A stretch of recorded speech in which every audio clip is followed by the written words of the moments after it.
It's the World This Week. World This Week in partnership with The Daily Beast. Joining us from London, Nico Hines, world editor of said publication. How are you, sir? I'm well. Good evening. Good to see you.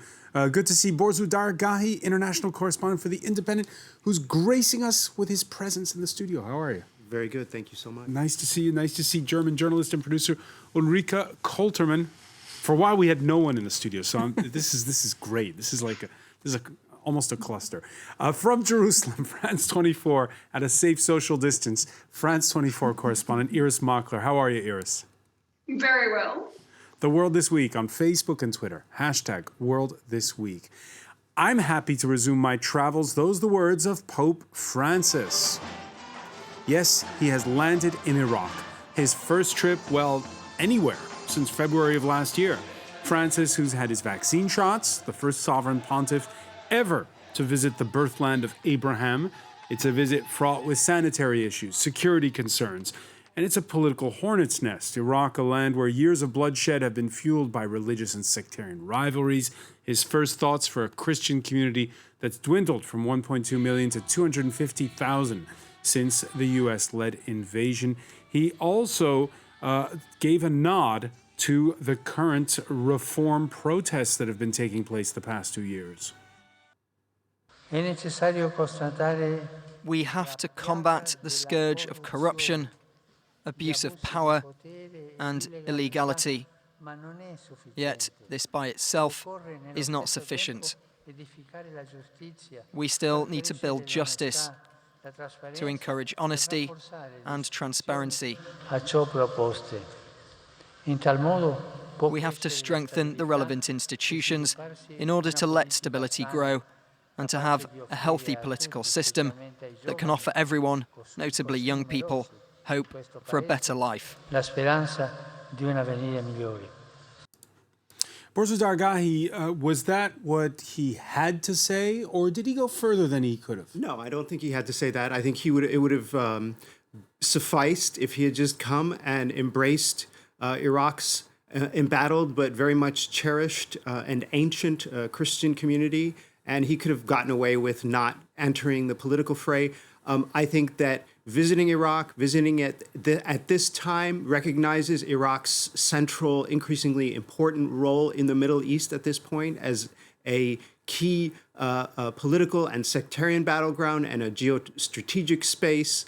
I think the timing is super interesting, and I think that he addressed these major issues that are plaguing not just Iraq but much of the Arab world was really important. Really important. He even went further. He said that may partisan interests cease, those outside interests, uninterested in the local population. So the Pope really sending us clear allusion to those pro-reform protests there. The trip will be taking the Pope all over, by the way. He's in Baghdad, but he's going to the Shia heartland in the south, to the capital of Iraqi Kurdistan, Erbil, and to the second city, Mosul, still bombed out from the days when ISIS claimed it as its capital. وين يحضر؟ ما عندنا مكان حاضرة بالموصل، كلها ركام. فراح نعمل مكانة خاصة بسيطة راح تكون هي مجمع للكنائس والأمكنة القديمة اللي ترتقي من القرن الرابع وخامس وسادس ميلادية، فتتنظف في قلب هالمناطق المهدومة راح يكون اللقاء. Yeah, that's going to be one of the highlights, Ulrike Koltermann, because praying between those 4 bombed-out churches in Mosul, where ISIS vowed it would then be marching on to Rome, it's significant. It's definitely a very, very strong message. There's one political dimension, but it's also a spiritual dimension. It's about the relationship between the Muslim majority and the minorities. It's not only Christian, it's also Yazidi minorities.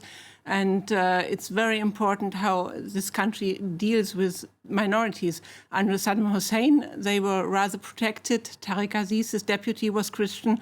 But then since 20 years, it's getting worse and worse with ISIS and they really suffered a lot. They are only 250,000 now, down from more than 1.2 million. So the Christian minority has suffered so much, and the presence of the Pope right now is very, very important to them. And then he's going to meet the Shiite Ayatollah Sistani tomorrow, which is also very important because he rarely meets foreign leaders, other leaders. So it's going to be about intercultural, interreligious dialogue. This is a very strong signal. And even though there's a big risk, sanitary risk, obviously, because his visit might contribute to spreading the virus, probably the Vatican considers the impact, the positive impact, much more It was important. worth it? According to the Vatican, yes. I think for the Iraqi people, probably as well, because he's not only outreaching to the Christians, but all of the Iraqi people. And for the state, it was very important also to show that they have a certain stability, that they are able to deal with such an upscale event. So for the people in the region, they probably prefer that he came. Yeah, I think that they probably are happy. I think the skepticism is all in the West and criticisms are in the West. This is a trip that has been long planned and delayed because of the coronavirus pandemic. Originally scheduled in 1999. Exactly. I mean, the Pope has been trying to get to Iraq for a long time, and so it was either, the timing is perhaps controversial to some, but I don't think people in Iraq are rather fatalistic about stuff anyway. All right. Ulrika mentioning that Saturday sit-down with the 91-year-old spiritual leader of Iraq's Shia Muslim community, Ayatollah Ali al-Sistani, and there's great expectations surrounding that meeting. أهمية هذه الزيارة التاريخية أنها تهدف إلى إشعار العراقيين بأهمية هذا البلد وبأهمية الشخصيات التي تعيش في هذا البلد وضرورة العمل على حفظ هذا البلد وحفظ وحدته. It aims to make the Iraqis feel how important this country is. Iris Makler, your thoughts? I think the outreach is important. I think the fact that he's he's forsaken the Pope mobile. He's going in an armoured car, I believe the first armoured car he's gone in, travelled in. He's making this effort. He's praying in a church which ISIS was using as a firing range. He's making a commitment to the Middle East. And it is, I agree with Ulrika, it's a spiritual commitment as much as a political one. He's saying to the Christians, you are important to me. He's saying to the Iraqis, incorporate the Christians, see them as part of your community, not as an obstacle. His spokesperson said it was meant as an act of love. And I think if you leave aside our Western cynicism, as Borazou suggests, and you look at it in those terms, I mean, they're very happy to see him. They've rolled out the red carpet. He was met by the Prime Minister. He's met the President.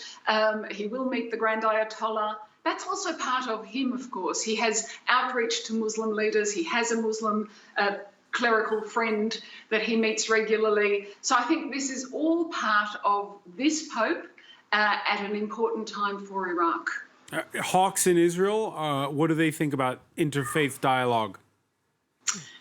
You know, faith is very important here, and it goes on, interfaith dialogue between Muslims, Christians and Jews, quite apart from the political leaders. So if you want a political reaction from Hawks, they may not be positive, but you will often find political religious leaders here meeting behind the backs or beside the politicians and reaching agreement on many issues that are important to them as men of faith. So I think I'd prefer to take their view, if you like, rather than the political view. I'm a little bit tired of politics with the fourth election coming up.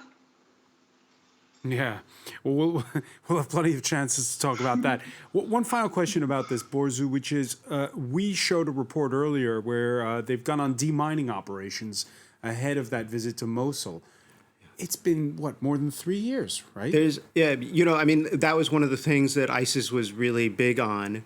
Iraq has a history of this as well. There's been, there's mines still scattered throughout Iraq since the Iran-Iraq war.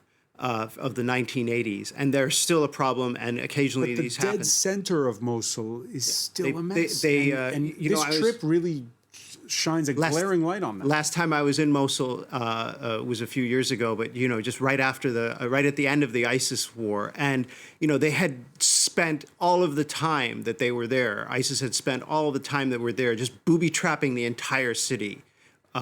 It seemed like there was mines everywhere, and there was fear of mines everywhere, fear of explosive devices, fear of improvised explosive devices. It was really, really tough situation there. Yeah, that's why he's even the Pope is accepting now to travel in a bulletproof car, which he never does. Ulrika Coleman, one final question. We were asking earlier, did he have to go this soon and all that?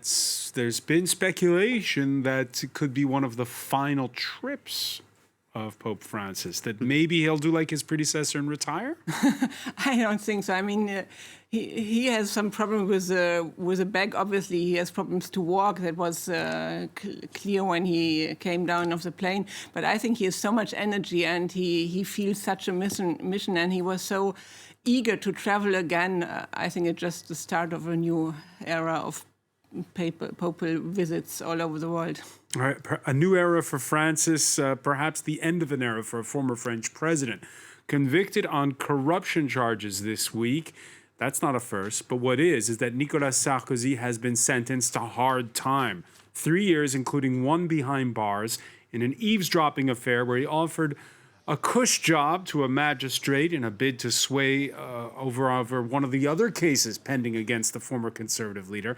However, too soon for prison food, Sarkozy's appealing and again denouncing a vendetta while trying his best not to sound, well, too Trumpian. Je sais faire la différence entre le comportement de certains et une institution. Je n'ai jamais parlé de justice politique. Et je n'en parlerai jamais. Et d'ailleurs, si je ne faisais pas confiance à l'immense majorité des magistrats, dont je sais qu'ils sont honnêtes et impartiaux, je n'aurais pas fait appel. You hear that, Ulrika? Most judges are honest and impartial. He does sound Trumpian. He cannot help it. I mean, he's a trained lawyer, so he knows what he's talking about. And it's a little bit outrageous. I mean, he has so many pending affairs, and it's only days that he will be on trial again in another affair.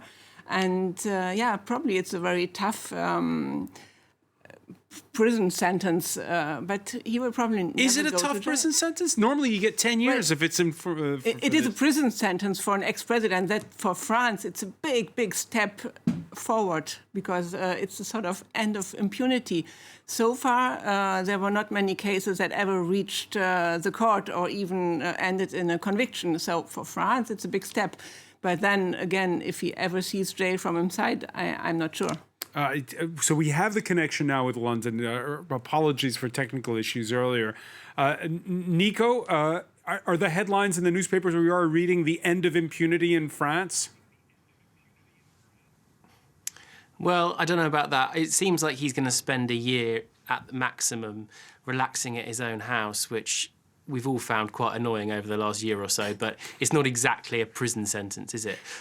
Although, I think on the bright side, if you saw that clip of Sarkozy complaining that he'd been held for 15 hours while he was being questioned, you see just how much he hated the justice being meted out. So I think that at least is some consolation for those who didn't think he got a very tough deal. All right, and it's only the beginning, as Ulrika says, because he's got a corruption scandal surrounding his 2012 re-election bid, and Borzu Dargahi won over his 2007 election, where it is alleged that the man who brought the briefcases full of bills was none other than Muammar Gaddafi. Yeah, I mean, that is an unbelievable case, and it was a shocking allegation. At first, I thought that was, not even possible that a Western president would take money from an Arab dictator for their, but it turned out it was probably true. You know, But come on, it wasn't for nothing that he was invited on a state visit for 5 days in Paris. Yeah, he pitched, it was what, December of 2007, If that is not a just case several of months corruption. after his election. I just couldn't believe the outrageousness of that. And I think that if that case is proven, it shows the absolute necessity of going after him. People were talking about impunity, people thinking, leaders, elected leaders, thinking they're above the law. It's time to cut them down and to show them some measure of justice and consequences for their abuses and actions. All right, if we're going to talk about impunity and former leaders, we have an expert with us. Her name is Iris Makler, because in Israel, there seem to have been quite a few cases involving former leaders. Here in France, we've never sent one to jail before. What's it like? I have seen 2 important figures, a president and a prime minister. Other ministers I'm not even including. They have gone to prison, and there's a whole ritual of, what's it going to be like for them, interviews with other politicians, what's the first night going to be. Funnily enough, the Prime Minister, Ehud Olmert, has been reappearing after he's served his time. He did quite a lot of time, actually. He served his time, and suddenly you see him being interviewed again, not frequently, but frequently enough. It actually did surprise me. It's as if he's being accepted back into the political world on some level. I think this is a worry, though, for the current serving Prime Minister of Israel, Benjamin Netanyahu, because he also has a corruption trial starting. And I think this sends a cold chill if even in France, they keep talking about the French option here, so that if he's a serving Prime Minister, he won't be able to be charged. But even in France, even as charismatic a figure as Nicolas Sarkozy is now facing jail time. Yeah, it would be something, because we did see one instance of, what some are calling impunity. Sarkozy got away with only being an assisted witness in the Karachi arms kickback scandal. That was where a slush fund helped finance the 1995 run for president of Edouard Balladur, the now 91-year-old former prime minister, cleared in that case, while another aging politician was convicted.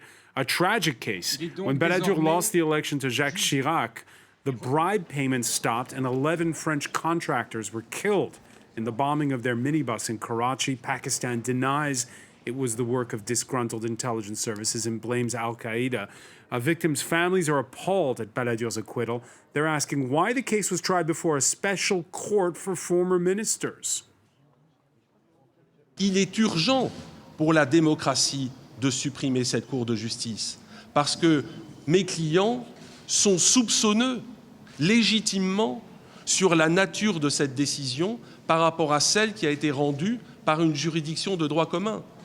Do you have a special court to try former ministers in Germany? I'm not even sure. But I think what is important for Sarkozy is the real punishment for him. It's probably not the prison sentence, because he's going to fight against it and appeal it.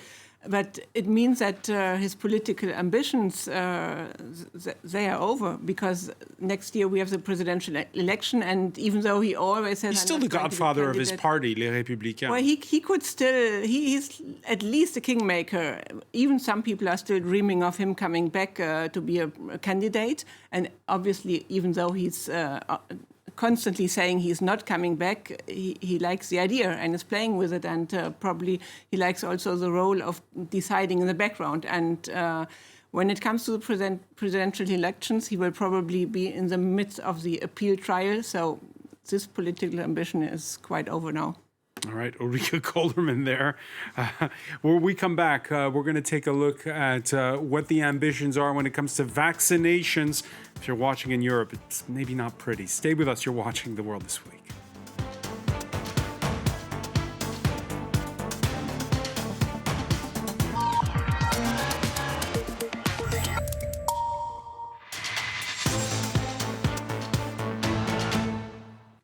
Welcome back, or welcome if you're just joining us. It's The World This Week in partnership with The Daily Beast. Daily Beast World editor Nico Hines joins us from London. Want to welcome back as well Borzu Daragahi, international correspondent for British newspaper The Independent, German journalist and producer Ulrike Koltermann, and from Jerusalem, France 24 correspondent Iris Makler. Last week at this time, a virtual summit was warning AstraZeneca, honor your vaccine deliveries or else. Well, now it's gone further. Italy getting the support of the European Union to block 250,000 doses destined for Australia, when the Anglo-Swedish pharmaceutical company is now set to deliver less than half the 100 million jabs it had originally promised, a continent where vaccine rollout has been painfully slow. France and Spain say they may follow Rome's lead. Italy, where a source tells the Daily Beast someone had to go first, but Italy will not be the only country to protect its citizens this way. Nico Hines, is it just a parting a shot against the bow, if you will, or is this the start of, well, a whole new chapter in the COVID vaccine rollout? There's certainly a danger that this could just be the beginning of a huge ongoing battle over vaccines. It was very interesting, as you just quoted, the source that spoke to the Daily Beast today, they were making it clear basically that Draghi, with his background in the EU, was basically being egged on by the other capitals to take the lead and to take the charge. Because what's becoming clear as well is that this is a battle that's going to go on for years. It's potentially possible that we'll need a vaccine every year or every 6 months even for each person.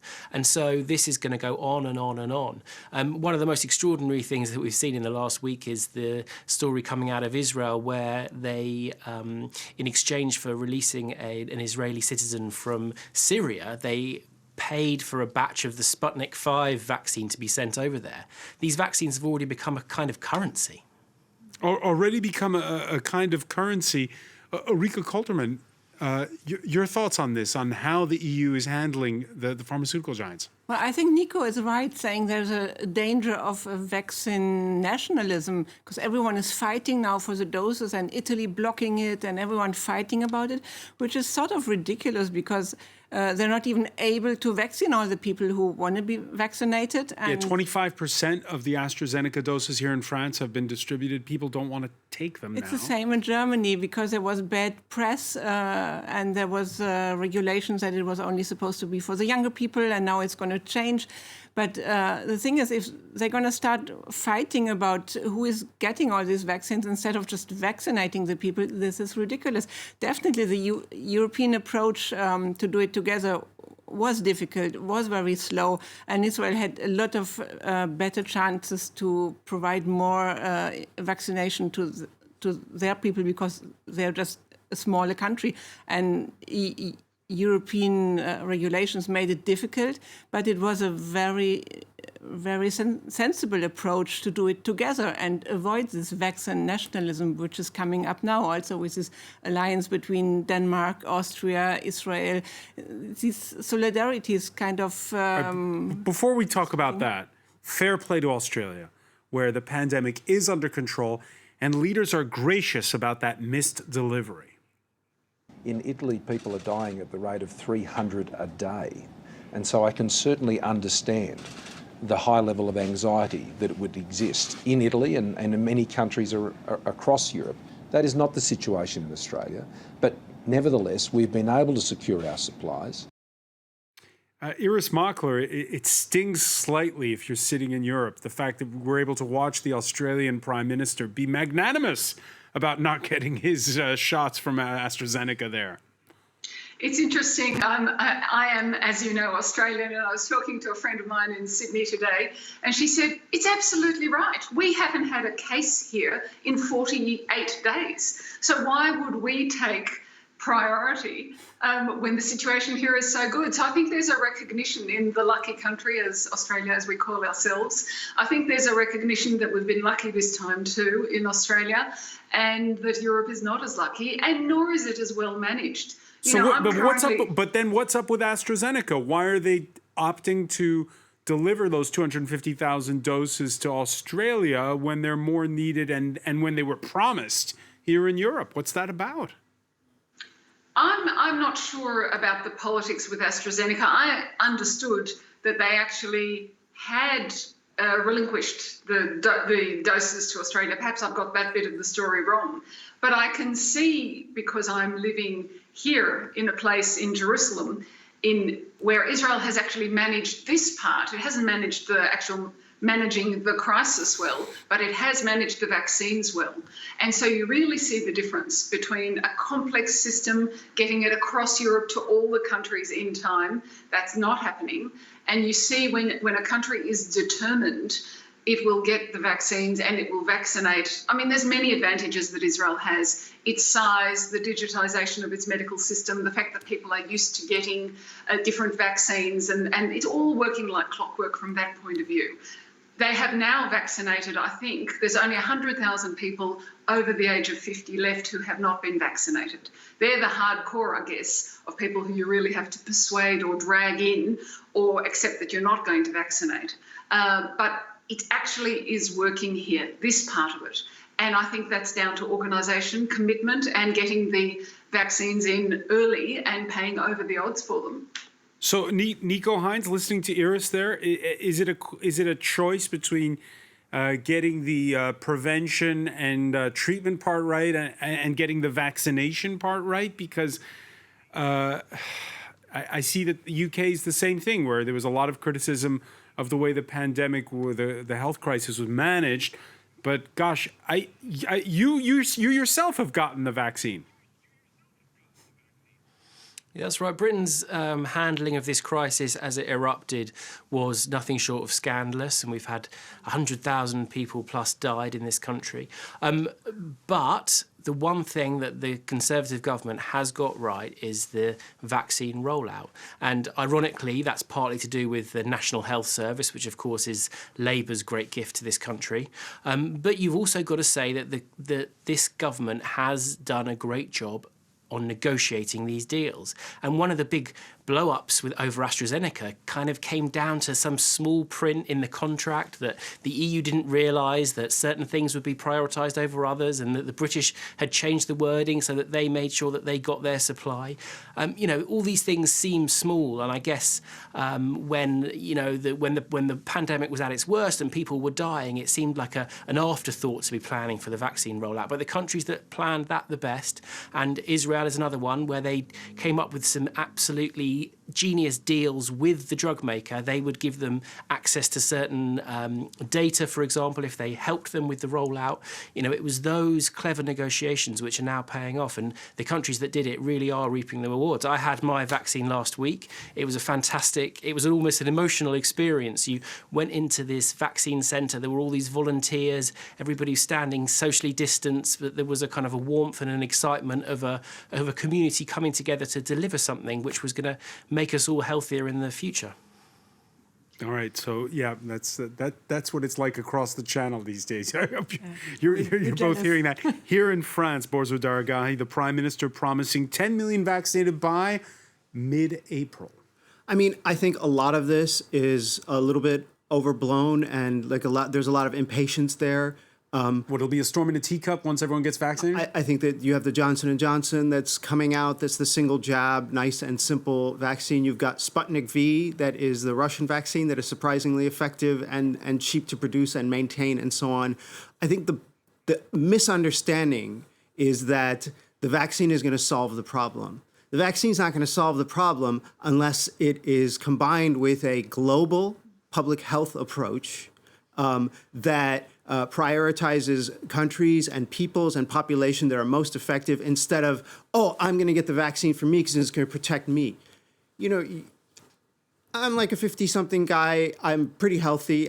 I don't think I really need the vaccine. If I get it, I like my odds. With COVID, I think that it's the communities and countries and populations in the developing world that don't have access to any vaccines yet that are going to keep this pandemic prolonged, and the grabby politics of certain countries, whether it's in the EU or Israel or whatever, of getting my own supply is not going to fix the problem. A week ago at this time, we were talking about the start of the COVAX, that UN program to vaccinate the whole planet. To answer Borzu's point, well, I disagree with Borzo. I think the vaccination plays probably the biggest role in the anti-COVID campaign. As you see in Israel, the figures are going down since they are vaccinating, and the figures are still very high in France and Germany. So I think that it's really the most important point. But it's not going to solve the global problem. We can't get global trade resumed. We can't start traveling again. We can't resume air links until there's a global approach towards the vaccination. So that it means people have to get vaccinated, and also the distribution has to get better. And as the Pope said, it's important also to distribute the vaccines to poorer countries, which is very important. All right, and to rub salt in the wounds while here in Europe we try to avoid new lockdowns like in Paris, Israel's prime minister has been talking to his Danish and Austrian counterparts. He's been taking them to the gym, in fact. Or recovery. Yes. Okay, recovery. But maybe we take you in the middle. Okay, all right. This is the green passport. You started to vaccinate in January? Yeah, Iris Makler, there we see Benjamin Netanyahu showing off the green pass, that sort of vaccine passport, if you will, to Sebastian Kurz and Mette Frederiksen. And they did more than that since they then agreed on this vaccine alliance, which sounds like something out of a Marvel Comics. Yes, it does sound like something out of Marvel Comics, and it is what Ulrika says. It's self-interest. It's Austria and Denmark from different sides of the political spectrum looking at the European response and saying, we're breaking with Europe. We actually want to go and arrange something that we can do, because looking 5 years ahead, we are going to need these vaccines for boosters, or for as the variants change, there'll be changed vaccines. We want to be able to produce them. So they are talking about a deal with Pfizer and Moderna, where they will produce the vaccines, I believe, both in Europe and in Israel. I don't know that they have released the details of how that's going to work. But they're going to plan to do that, looking at a 5-year span, because they're not going to be able to do that very quickly. And they're doing that because they don't trust the overall European model. And I don't know if within 5 years it will be better, but you can see the allure. And I do want to say something to Borzu about being over 50. I've been watching the figures very closely here. And in fact, the British variant, the UK variant as it's known, attacks younger people in much greater numbers. So I don't know that being 50 is such good odds, because a lot of people do get sick. And what we've seen in Israel is a lot of pregnant women getting sick, some of them dying, having emergency cesareans the second they get into hospital. Some of them are still on ECMO machines. Some of their babies don't survive.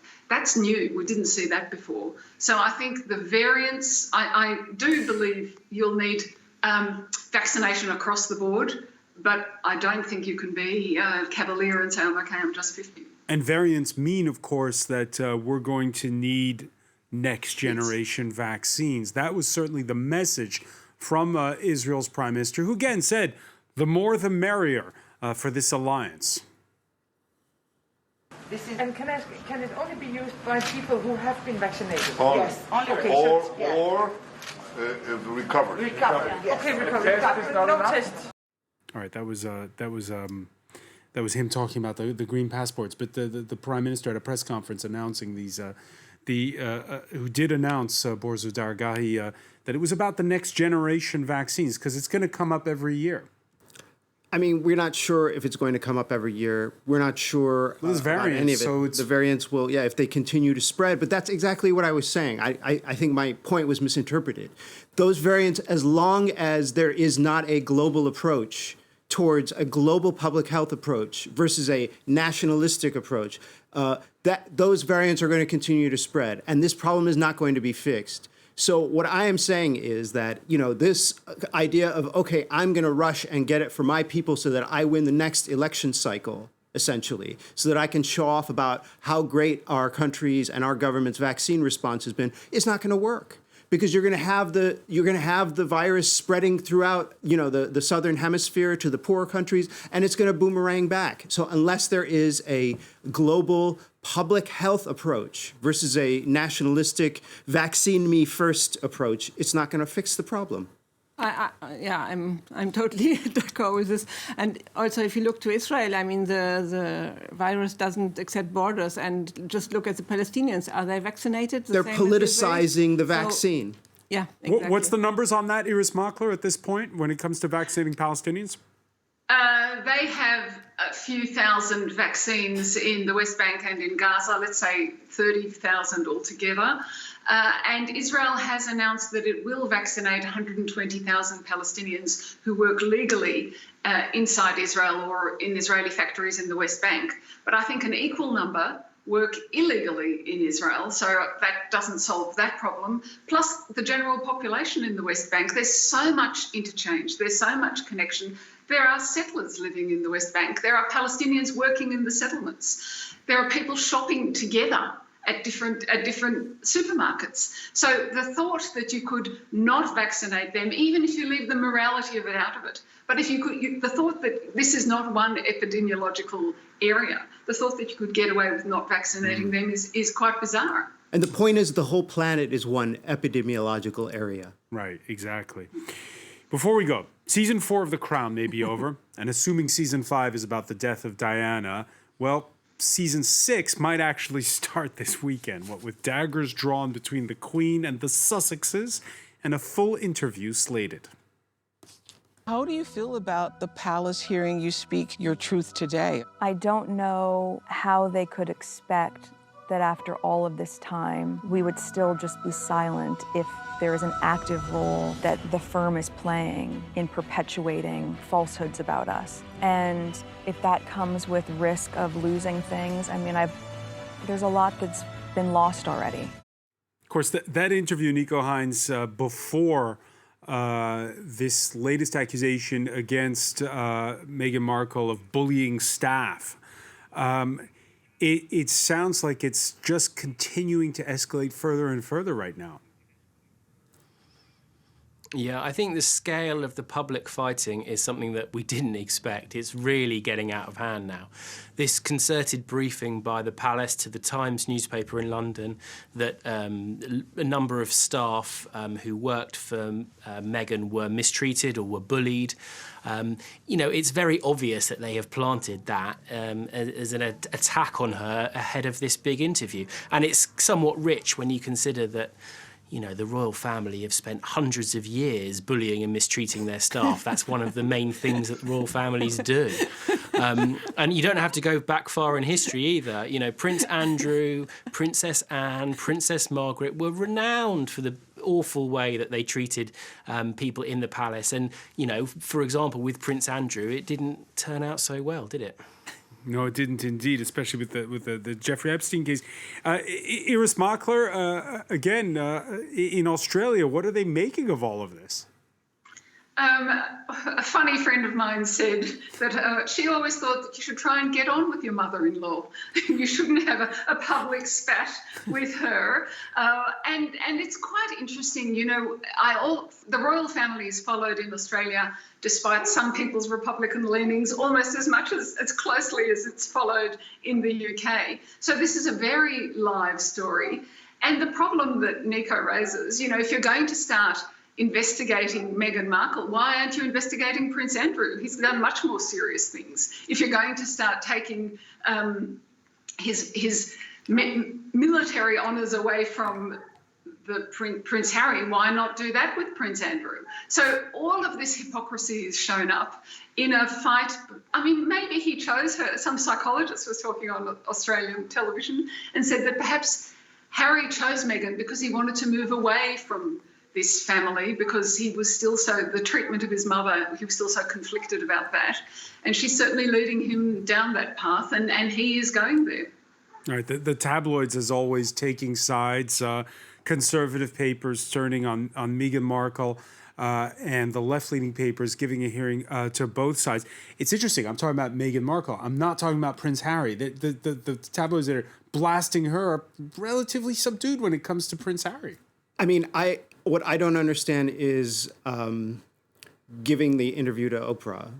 Like, if you are wanting to move away from this drama and, you know, go back to living a normal life and so on, why, I don't understand why you, it's almost like she wants the royal cake and eat it too. You know, if you're leaving the royal family and you want to have a different kind of life, why are you participating in this? If I were Meghan Markle, I would go back to acting and you know, making TV series. You know, she was pretty good, and not get involved in this drama and escalate the situation. I totally understand her. I think it's just another kind of provocation to give this interview in the States and not to any British tabloids. And it's also a generational thing, because the tabloids are read by more older people. And I mean, they have a very ambiguous stand, because on the one hand, they're at war with the tabloids, but on the other hand, they present themselves at social media and they do contracts with Netflix and Spotify. So they're in between, and they're just looking for a new life. And on the other hand, they still like to provoke something. But that's what I'm saying, though. Why engage in this? You know, why? It's almost like they're trying to reshape the royal family from outside instead of leaving. It's part of their strategy. They want to be the victim. But exactly. Why play the strategy? Why play this game? Nico Hines, your thoughts? Well, it's interesting. The thing is, the royal family had a huge opportunity here to embrace this new world that Meghan Markle understands and that they don't understand. You know, you only had to look at the kind of social media clips that the royal family did in the pre-Meghan era, these kind of embarrassing looks to camera and awkward moments. Meghan Markle is a proper star of the 21st century. And the monarchy, let's face it, has been decaying since its height in the, you know, late 16th, 17th century. And they needed a rebirth. And Meghan Markle was this dream product for them, that they could have relaunched themselves. Because when the Queen goes, I'm sorry, but Prince Charles is not going to be ripping up any trees in terms of becoming a global celebrity. And they've blown their chance. They've blown their chance? That's it? Iris Makler, you agree? Wow, have they blown their chance? You know, they're great survivors. And I'm not sure they've blown their chance entirely. They've blown their chance, perhaps, to what Nico says is right, to remake themselves. But I think they'll continue in their English quaint, if you like, the firm kind of way for quite a while. I don't think they may not be loved in the same way, although I do think William and Kate are more popular. Not Charles, it's true. He won't ever recover from all of that Diana meant. I don't know. I think they're here for a while yet. We're stuck with them, and the UK is definitely stuck with them. All right, and even though here in Republican France, we're also stuck talking about it. Many thanks for that. Iris Makler in Jerusalem. I want to thank Nico Hines in London, Borzu Daragahi, Ulrika Kolterman. Thank you for joining us here in The World This Week.